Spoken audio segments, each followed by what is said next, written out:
Le gestionnaire de fichiers de Blender est très différent dans son apparence et dans son fonctionnement des gestionnaires habituels. Il fonctionne selon différents modes: chargement, enregistrement ou navigation dans un fichier Blender. Le mode nous est indiqué dans l'entête. On est ici en mode Open File, donc ouverture de fichier. Quel que soit le mode d'utilisation, ce gestionnaire présente toujours les mêmes caractéristiques. Diverses icônes présentes dans l'entête commandent les habituelles options de classement de fichiers. On a donc tri par ordre alphabétique, par extension, par date ou par taille. On peut également choisir d'afficher des informations complètes sur les fichiers. Le champ de texte supérieur contient le chemin complet vers le fichier. Ce chemin est absolu et on peut choisir d'utiliser des chemins relatifs en cliquant sur Relative Path. Ce champ est éditable.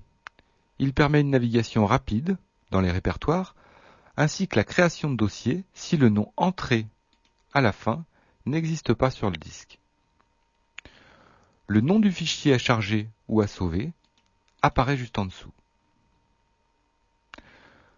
Le navigateur de fichiers ne dispose pas d'icônes pour différencier les répertoires et les fichiers, qui sont respectivement représentés en blanc pour les répertoires et en noir pour les fichiers.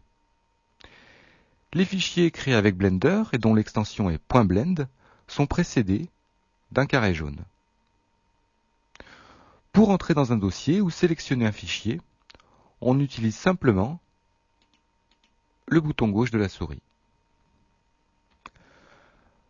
Le P va nous permettre de passer au répertoire parent.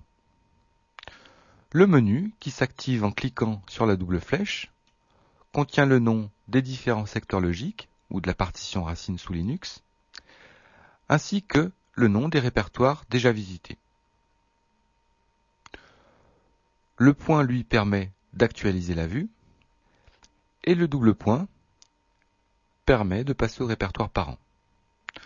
Pour interrompre la navigation, il suffit de presser la touche ESC et on se retrouve alors dans la fenêtre où a été appelé le gestionnaire de fichiers.